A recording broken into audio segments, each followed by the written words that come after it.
Peggy was not really cruel. She protected small children from bullies. And she cried for hours if she saw an animal mistreated.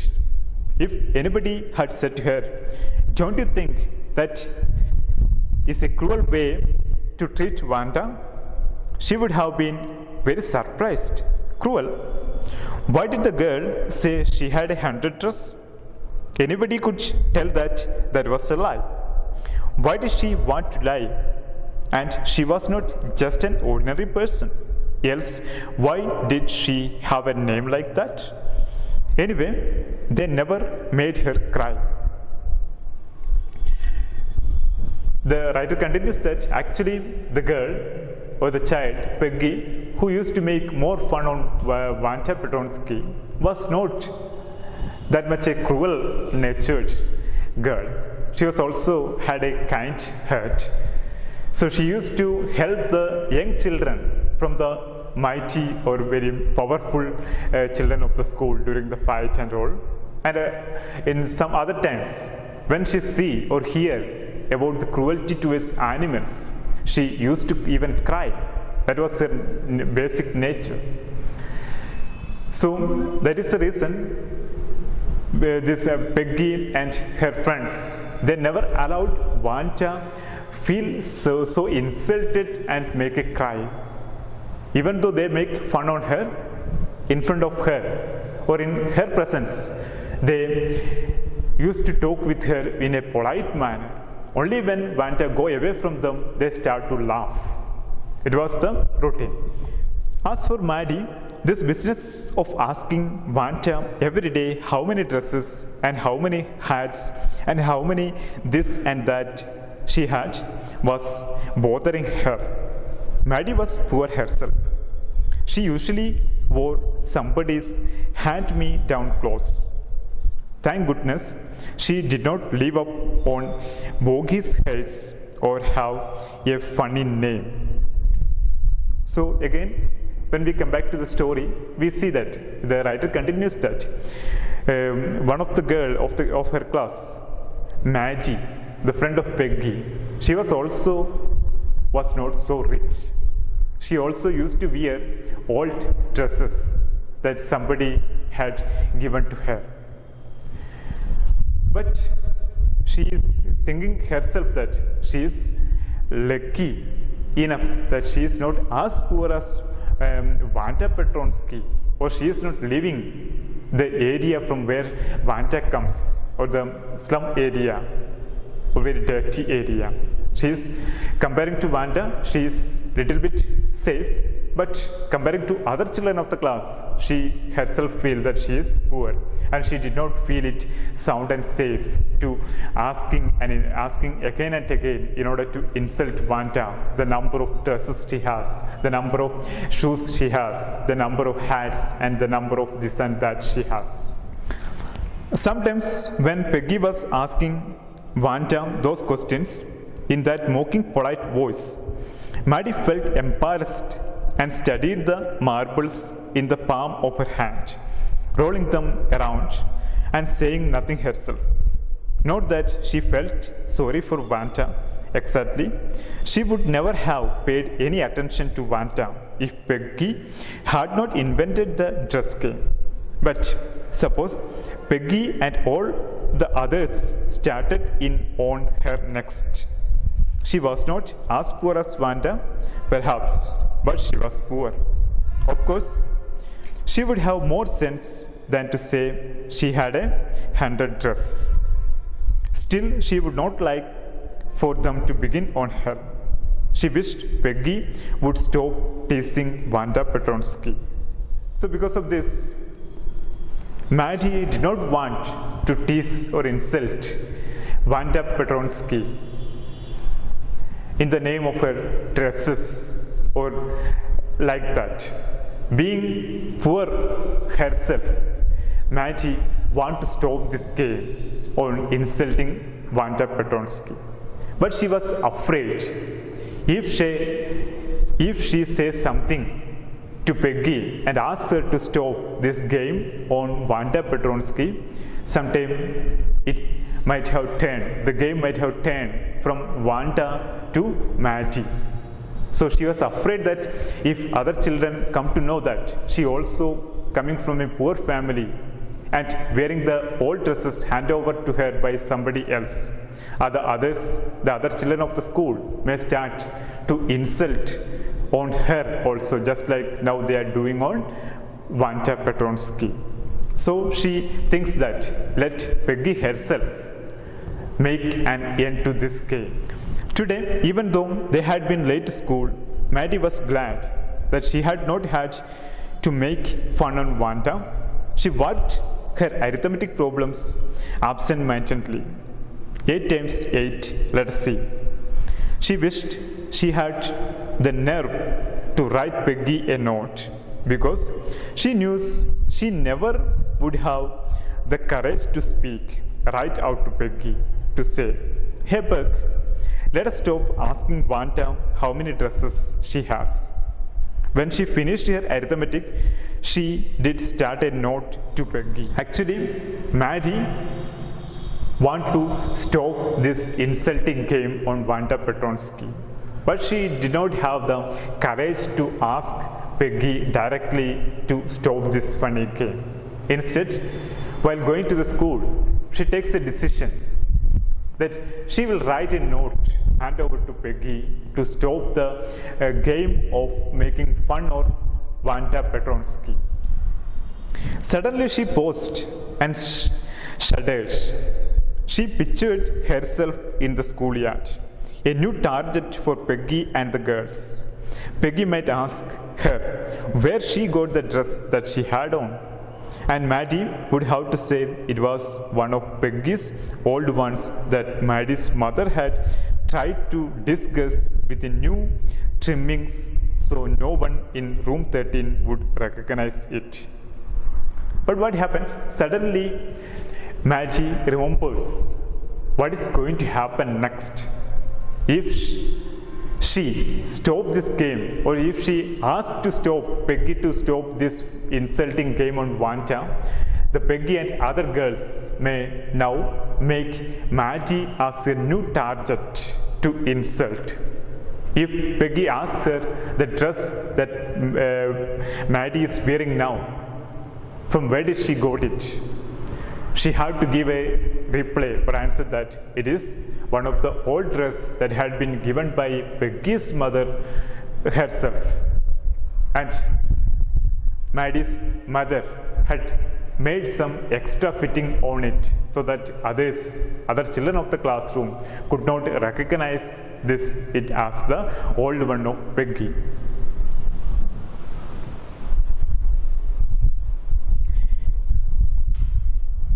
If only Peggy would decide of her own accord to stop having fun with Vanta. Oh well. Maddie ran her hand through her short blonde hair as though to push the uncomfortable thoughts away. What difference did it make? Slowly, Maddie tore into bits the notes she had started. She was Peggy's best friend, and Peggy was the best liked girl in the whole room. Peggy could not possibly do anything that was really wrong, she thought. And because of this fear, she decides not to write even a notice to Peggy. She tears the note and throws it away. That means she did not want to be a target of other girls inside the classroom to get insulted, because she knew that Peggy was the most liked girl of the classroom. She can do whatever she likes on her own account. So Maddie decides to wait that Peggy herself make a decision to stop the insulting game on Vanta Petronsky. As for Vanta, she was just some girl who lived up in Bogin's Heights and stood alone in the schoolyard. She scarcely ever said anything to anybody, The only time she talked was in the schoolyard about her 100 dresses. Maddie remembered her telling about one of her dresses, pale blue with colored trimming, and she remembered another that was brilliant jungle green with a red sash. You would look like a Christmas tree in that, the girls had said in pretended admiration.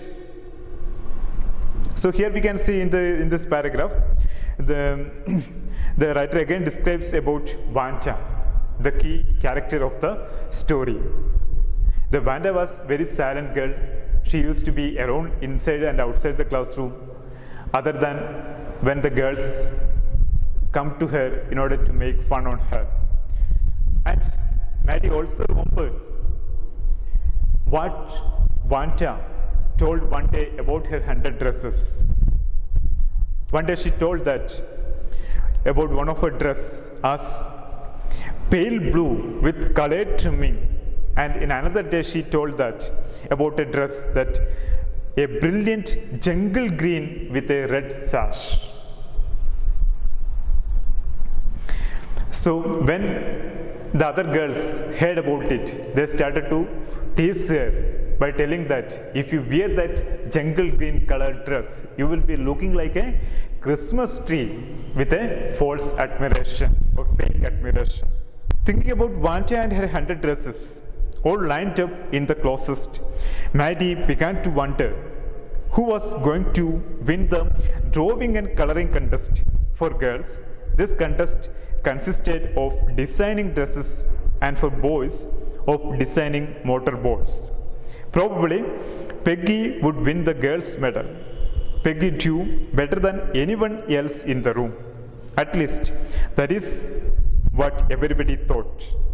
She could copy a picture in a magazine or some film star's head so that you could almost tell who it was.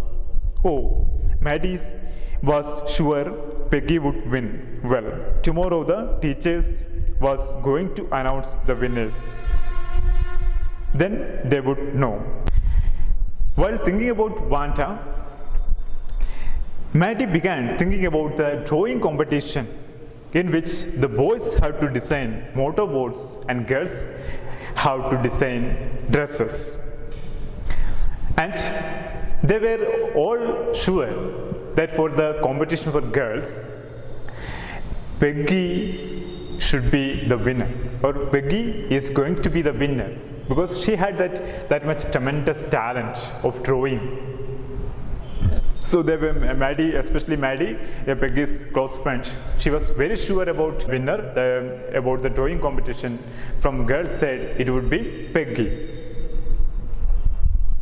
because she had the ability to draw the exactly same thing, even of a film star or even of any other picture. She can simply copy as it is. So that is the reason they were all thinking that from girls' side, Peggy will be the winner. In the next day, it was drizzling. Maddie and Peggy hurried to school under Peggy's umbrella.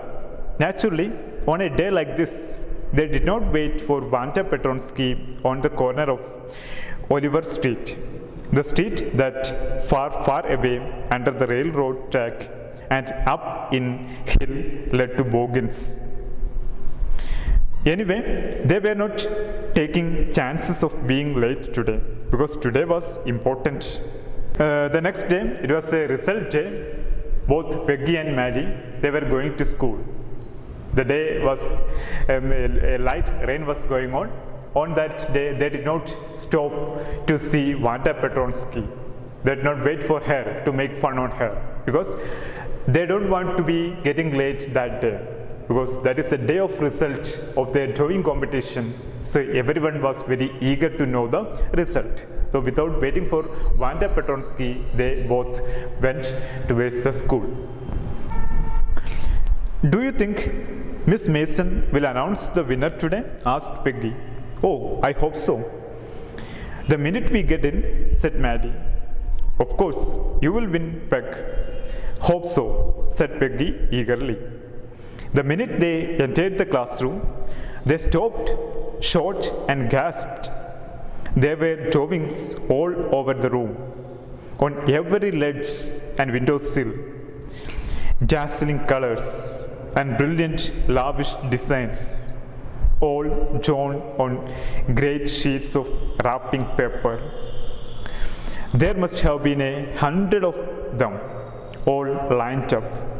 This must be the drawing for the contest. They were. Everybody stopped and whistled or murmured admiringly. On the way, again they were discussing about the competition and prizes and all. Peggy asked Maddie, "Are you thinking that the ma'am is going to announce the result today?" So she gives a response, positive response that yes, of course. The minute when we enter the classroom, the madam is going to announce the result, and I hope you are going to be the winner. So the Peggy also agrees with her that yes, I also hope so. But when they reached the classroom, they could notice a very astonishing thing. In and out of the classroom, the entire classroom was covered with different styles of very naturally and beautifully painted pictures of different styles of dresses. They understood that they are all for competition. And all were looking so brilliant and beautiful. Everyone who were passing through that way were looking at the pictures and giving lots of applause or praises to the person who drew the pictures. As soon as the class had assembled, Miss Mason announced the winners.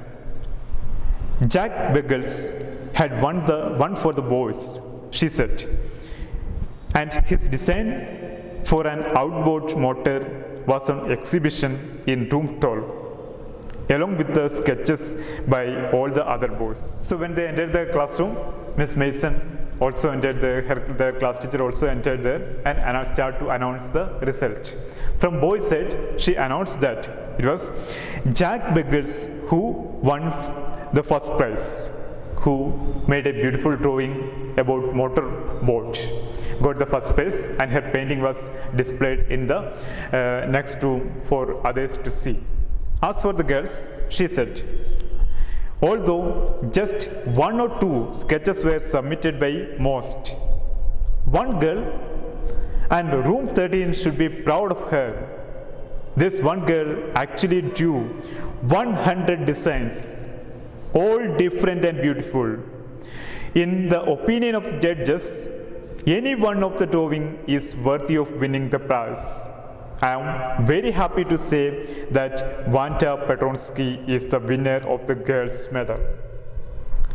So, and finally, Miss Mason announced the prize for girls section drawing competition. And she told that most of the girls submitted 1 or 2 paintings for the competition. But one girl brought 100 pictures, 100 different sketches. All were so beautiful and all were worthy enough to get the first prize. And the class should feel proud of her. And her name was Vanta Petronsky, the girl who had been insulted by Peggy and her friends all through these days. So she had the tremendous quality, tremendous caliber of a good artist. Even the other children were felt ashamed of listening the result. Unfortunately, Vanda has been absent from school for some days and is not here to receive the applause that is due to her. Let us hope she will be back tomorrow. Now, class, you may file around the room quietly and look at her exquisite drawings. The children burst into applause, and even the boys were glad to have a chance to stamp on the floor, put their fingers in their mouths and whistle. Though they were not interested in dresses, "Look, Peg," whispered Maddie, There is that blue one she told us about. Isn't beautiful? Yes, said Peggy. And here is that green one. Boy, and I thought I could draw. So, unfortunately, that day also, Wanda Petronsky was absent in the class. The Miss Mason continues that the artist is absent here to receive the applause or praises. So, let us wish in her absence. Meanwhile, Peggy and Maddie, while looking into the pictures drawn by Wanda Petronsky, they could find each different colors that Wanda used to explain them while they were asking to her about the number of dresses. So, what she actually told them, 100 dress, means it was all in her imaginations. And all her imaginations she utilized or she has taken in a positive way and drawn into beautiful pictures.